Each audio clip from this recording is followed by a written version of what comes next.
The Benjamin Dixon Show is only possible with listener support. Go to www.thebenjamindixonshow.com to register for our blog and join the Progressive Army.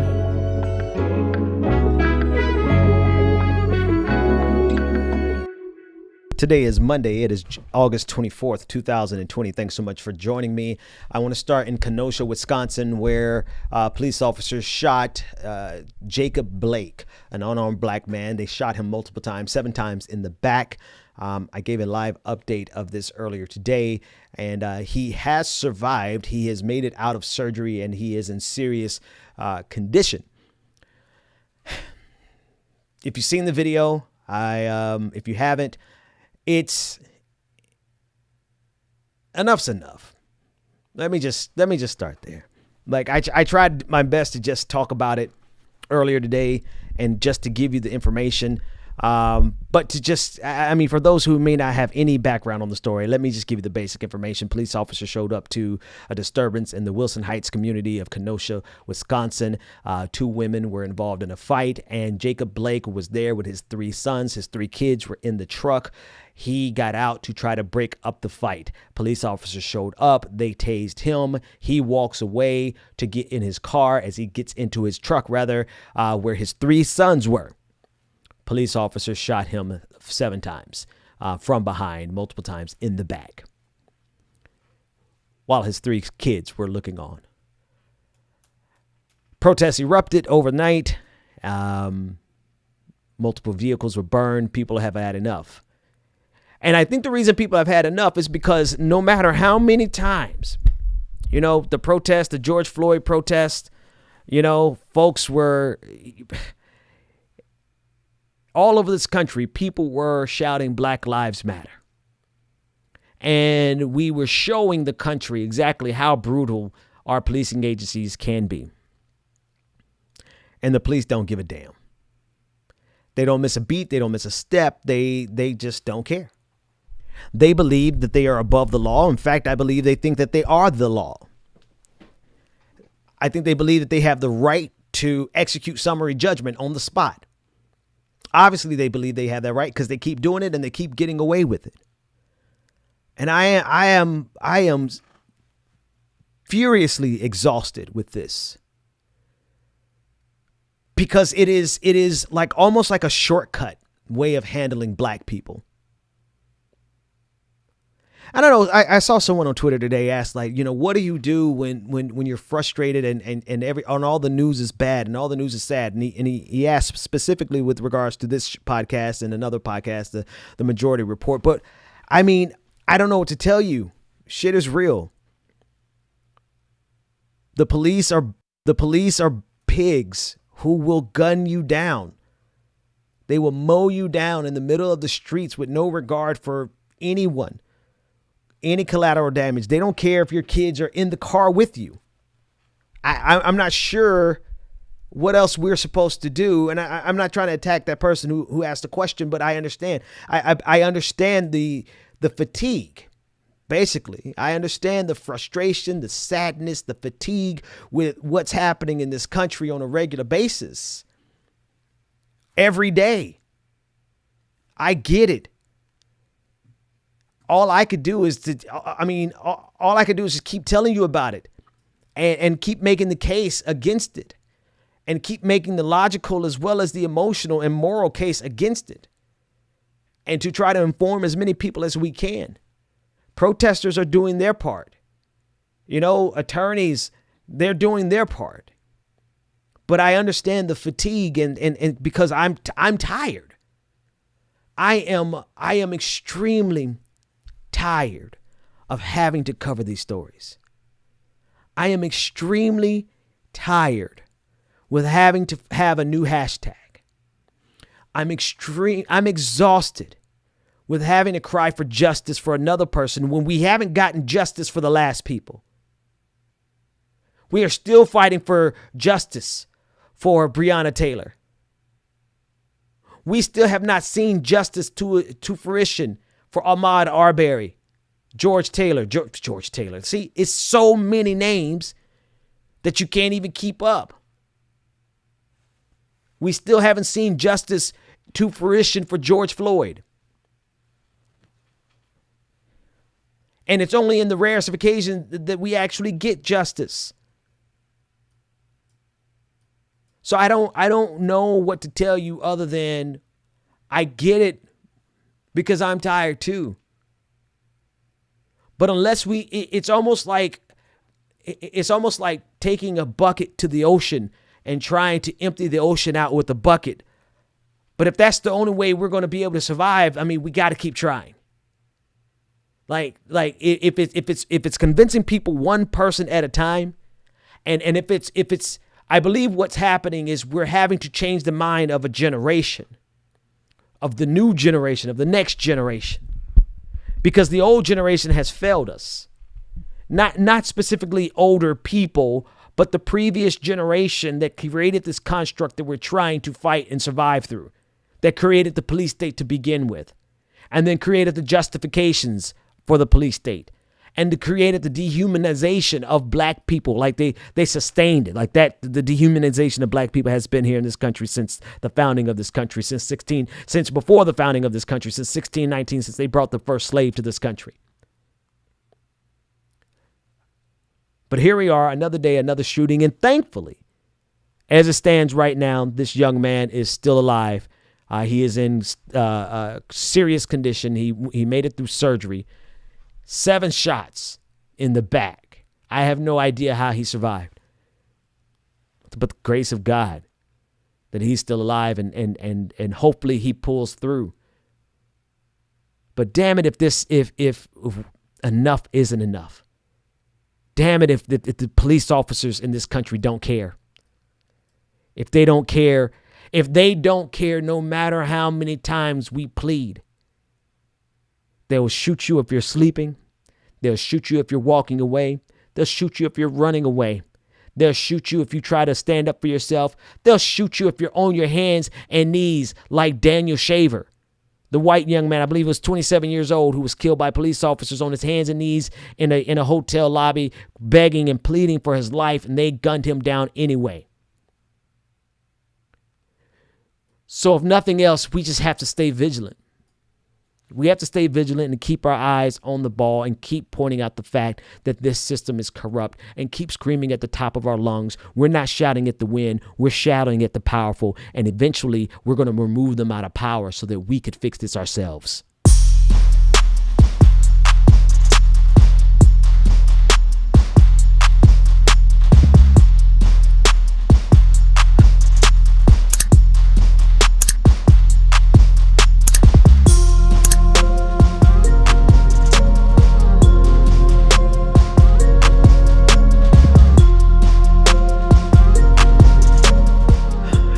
So that you understand the type of people that we're dealing with and why I always say you cannot try to be reasonable with unreasonable people.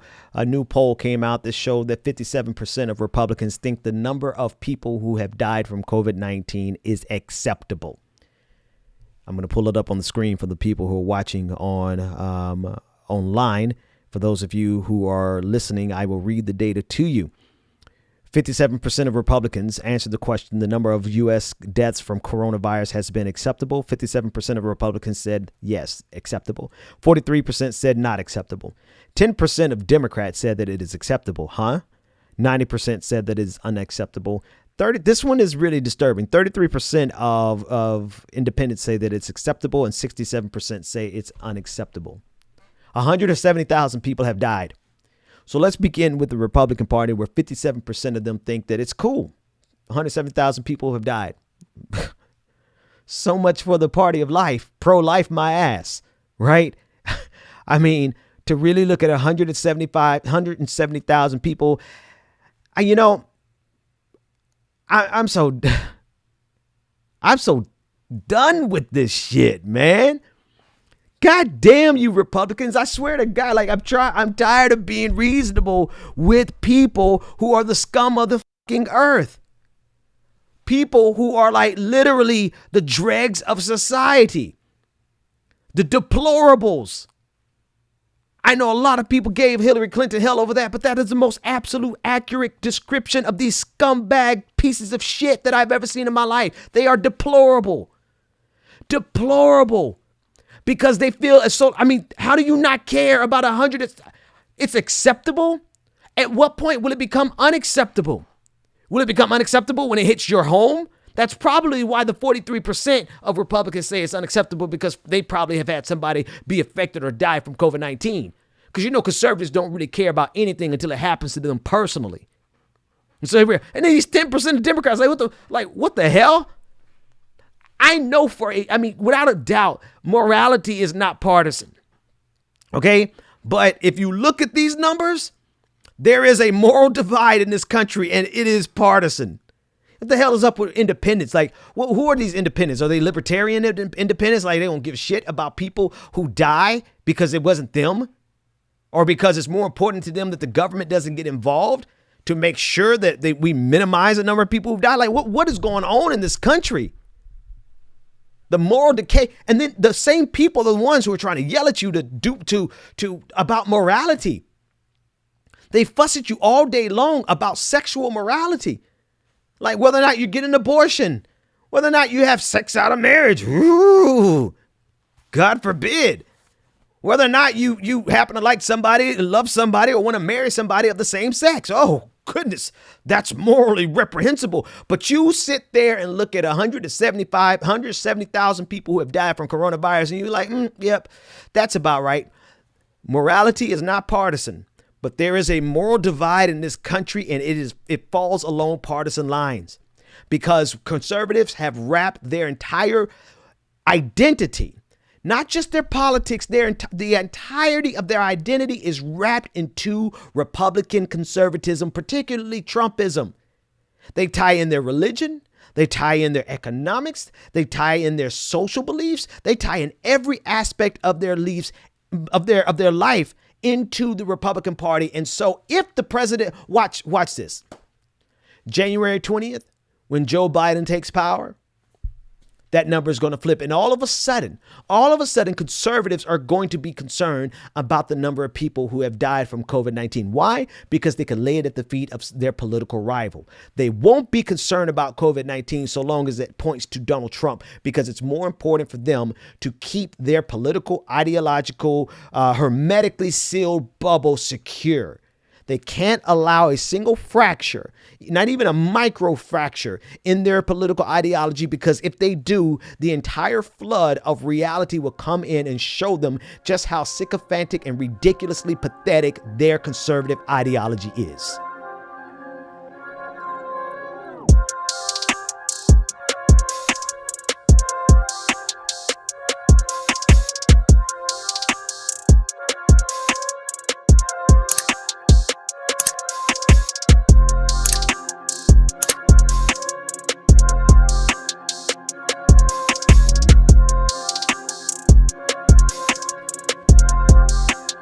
All right, welcome back. Again, I want to emphasize, like, it is preposterous to think that what Republicans think. Republicans actually believe that their party is the party of morality. Like, they have morality on their side. And then 57% of them think that the number of people who have died from coronavirus is pretty good. It's acceptable. It's preposterous to think or suggest that morality has political leanings. But damn it, if you don't see it clear as day in this country, the people who scream about, I got to get this off my chest. I thought I would be done with it, but holy shit. The people who scream about morality are the most morally reprehensible cretins on the face of the planet. They are the fungus that grows underneath, I mean, the decaying, decrepit toenails of a dead velociraptor. They are so disgusting, and they're okay, I needed to laugh. Okay.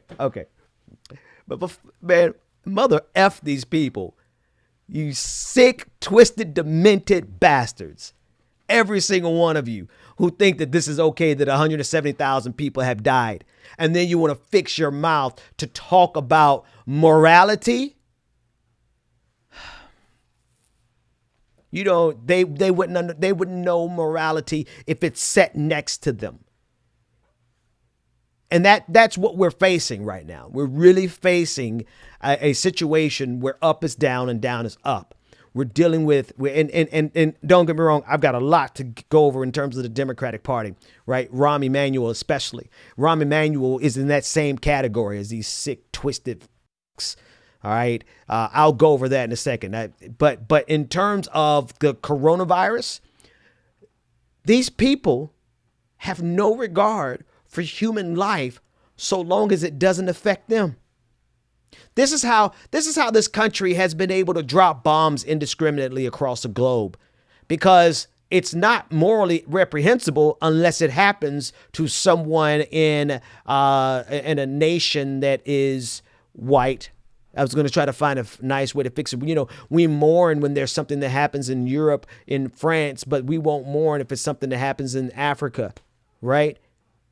This is the same thing, right? They feel a sense of a deeply held sense of moral indignation when something happens to them, or to someone like them, or to someone with whom they can identify. But so long as they could put the appropriate amount of space between the person that got killed and themselves, as long as they could strip the empathy away, they don't give a shit about. That's why would we ever expect these scumbags to think Black Lives Matter when they don't even think white lives matter, so long as it's something that's political and that they can compartmentalize and put aside or explain away with conspiracy theories like QAnon. They don't even care. Some of these people don't even care if their own family member dies, just so long as it's far enough away for them to put up their veil of hyperpartisanship and put up their veil of their conspiracy theories, and they could put up their veil of everything that they use to justify in their minds why this is actually okay, why 170,000 people dying is okay. Oh, but if you say Black Lives Matter, if you try to fight for a woman to have the right to choose, then all of a sudden they have all of the morality in the world. And notice how I had to frame that. Like, there's a video, I'm going to do a standalone video later on tonight of this woman who's in front of Trump Tower in the Statue of Liberty costume. And she is like, she threw paint over the Black Lives Matter mural. And she's like, you know, she's standing there in all of her moral indignation and righteous indignation. And she feels like she's on the right side of justice, morality, and patriotism. And it's her expression of this is against Black lives, against Black Lives Matter, against the police state. When the police came and arrested her, they're like, oh, we honor the police. These people are twisted in their minds, man. They are twisted. It's not a mental illness. It's sadistic, right? It is a game to them. It is a game to them that they kept playing so long until they actually started to believe their own bullshit. There had to be a point in conservative history where they did not believe the stuff that they were actually saying. It was just a game to them. But they played the game so long until now you have an entire generation of conservatives who can look at 170,000 people who have died from coronavirus and think, that's acceptable. These are the people who are running the country. These are the people who are not only running the country, but these are the people who have like millions and billions of dollars to spend on social media, and on social media. These are the people who, like, because there is a financial reward for this type of idiocy. Because if you can find a way to craft and hold on to and create justifications for the idiocy that is the conservative ideology vis-a-vis Ben Shapiro, if you can actually pull off that feat, you can make a lot of money. You can make a lot of money because it is becoming it's becoming ever more difficult to justify the cognitive dissonance that is conservatism. So if you can suspend with all rational thought, all empathy, all morality, and create a compelling argument for the sadistic idiocy of conservatism, you can make a lot of goddamn money. Because who does it serve? This sick, twisted, demented, and sadistic evil ideology serves the ruling elite of this country. It protects the wealthiest. It protects capital. It protects billionaires. And so, of course, it would be nothing to pull out some pocket change and drop $5 million, $10 million, $100 million on a project that'll keep them from spending $1 billion in taxes. God damn America. And the United States of America government, when it came to treating her citizens of Indian descent fairly, she failed. She put them on reservations. When it came to treating her citizens of Japanese descent fairly, she failed. She put them in internment prison camps. When it came to treating the citizens of African descent fairly, America failed. She put them in chains. The government put them on slave quarters, put them on auction blocks, put them in cotton fields, put them in inferior schools, put them in substandard housing, put them in scientific experiments, put them in the lowest paying jobs, put them outside the equal protection of the law, kept them out of their racist bastions of higher education, and locked them into positions of hopelessness and helplessness. The government gives them the drugs, builds bigger prisons, passes a 3-strike law, and then wants us to sing God Bless America? No, no, no. Not God Bless America. God damn America. That's in the Bible for killing innocent people. God damn America for treating her citizens as less than human. God damn America as long as she tries to act like she is God and she is supreme. This is good news, right? I didn't want the entire episode to be gloom and doom, but the world that we live in is kind of gloomy and kind of doomy. Yeah? All right. Candace Owens got snubbed for the Republican National Convention. Many of you know Candace Owens as the black face of white supremacy. She is the Auntie Ruckus. She is the proverbial black white supremacist. And she does a phenomenal job of making a lot of money doing the bidding of white supremacy, protecting white supremacy, right? Providing black cover for white racism in this country. She does an excellent job at it and makes a lot of money doing it. Like, holy hell, she's making a lot of money being the official face, the official black face on white supremacy, but she couldn't shuck and jive enough to get a speaking spot at the 2020 RNC. Now, mind you, granted, I believe she probably has her entire team right now. Publicists and PR, everybody scrambling, reaching out to Donald Trump right now to see if she can get a spot. Now, she might get it. Donald Trump might actually just do it just because, like, why would they not? Think about it. Who would do a better job of representing white supremacy in black skin than Candace Owens? So it makes literally no sense for them not to have her on this program, not to have her speak this week, except for the fact that that's what white supremacy would do.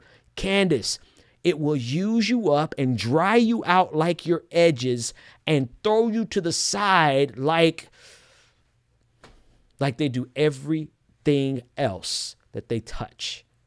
But I say that as if like she, one, would hear me, but then two, would actually take into consideration that the ideology that she protects so vociferously is actually a problem. she honestly doesn't care that it's a problem so long as it continues to pay her bills. Because, sister gotta eat, right? Go to www.patreon.com/The BPD Show and get twice the content and unfiltered interviews without any of the commercial interruptions. Here we go. At this point in every single episode, I'd like to take a minute to thank the people who make the show possible, our patrons. Very special welcome to Abigail. Thank you for becoming a patron. James Warren, thank you for becoming a patron. Phil, Asher Lev, Jilly, thank you all for becoming patrons. My homeboy, Rodney Jackson Jr. Everybody give that man a hand. That was corny. Very special welcome to Jake Topkis, Stephanie Boland, Christopher J. Purdon, Elizabeth Shackelford, and Ethan Sherigan. Thank you all so much for becoming patrons. You too can become a part of this prestigious and prodigious patron family by going to patreon.com/The BPD Show, where you get twice the content, uncut, unfiltered interviews, none of the commercial interruptions, and you give me the ability to speak truth to power and power into the powerless, whether the powerful like it or not. Welcome back to The Benjamin Dixon Show. Visit us online at thebenjamindixonshow.com. Come on. Yep. Check me out. All right. I was really tempted to go back and edit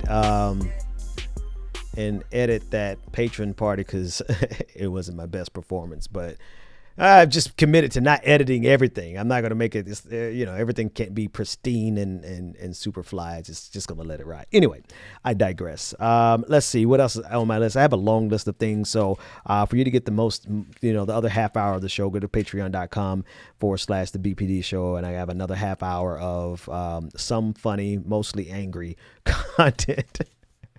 It's the way of the world right now. Listen, somebody did ask, what do we do about this? What do you do about all the negativity, all the bad news? Well, one, I don't watch the news. I don't watch the local news. And the reason I don't watch the local news is because, man, that will have you legit depressed. Absolutely depressed. No question about it. Number two, it's like, you can't hide from it. So you got to confront it. But then you also got to take care of yourself. So if anybody who's listening to my show, if my show makes you sufficiently angry, then might I suggest using it while you work out? Because I've noticed that, the thing that gets me working out on a regular basis now is anger. Because, partly because I have a punching bag and I do literally visualize somebody's face in there. Like I've visualized Romero's face in there and face. I've visualized quite a few people's faces there. So and I've got the knuckles to prove I've scabbed all my knuckles because I'm just down there banging away. But it's also just a motivator, to get it off your chest, go down there and exercise. I'm not trying to sound like a health expert or anything, because I'm just now on the other side of pre-diabetes. Okay. But what I'm saying is if my show infuriates you, don't sit on it. Don't, because that's not healthy. If you sit on the anger that you get from this show, that is going to eat you up from the inside. So if you get that angry over the content that we cover because of the nature of reality, because life is shitty right now, right? Because politics is even shittier right now, then I would suggest letting it move you into releasing it in some kind of constructive way, like exercising, or, but don't punch the wall, punch a bag, be productive. Let it help you become productive, not only in a physicality sense, but also in terms of action. The other side is my job is right now to tell you about the problems, explain it to you, help you to understand the logical fallacies of it, help you to understand the counter arguments, because there is a huge battle in terms of information. As Alex Jones named his show, It was the most appropriate name, and we should have got that name first. Information wars. We are engaged in information wars like nothing we've ever seen. If we don't lay the groundwork to have an equal countervailing force against propaganda, right? If we don't have machines that can put out truth, weaponize truth the way they weaponize lies, we're in trouble. So my job is to weaponize the truth in the same fashion that they weaponize lies. Unfortunately, it is infuriating most of the time. That said, if you let it move you into action, to actually get involved, to do something, eventually you're going to have to cut off the podcast and go do and be about it, right? And go volunteer, join an organization, run for office, do something, donate some money, like, help a mutual aid organization out, go protest, do something to express the anger that you have on the inside of you. So far beyond voting. Right? Conservatives are good at weaponizing anger to get people out to the polls to vote. And then they want their voters to just stay home and don't say nothing about the tax breaks. I'm saying do the exact opposite, including voting. Or if you choose to vote this time around, whatever you choose to do, that's your business. But let this podcast move you into action. Let it move you into action, both physically, in terms of don't listen to this. If this show makes you that angry, don't listen to this and then go to bed, man. You'll be like, kind of what crazy ass dreams you'll be having. You wake up mad at me. Don't do that. Seriously. But also, seriously, get involved. That's the number one thing that, and I can't tell you how to get involved. There's so many ways to get involved. I can't tell you. A lot of people say so then what do we do? I don't know. Go out there and figure it out. Go find organizers. I'm not an organizer. I weaponize the truth. You go out and do, or connect with people who organize and get it done. Patron, stay tuned. Everybody else, I'll see you next time. The Benjamin Dixon Show is only possible with listener support. Go to www.patreon.com/The BPD Show and support The Benjamin Dixon Show. If you like this episode, be sure to share, like, and subscribe.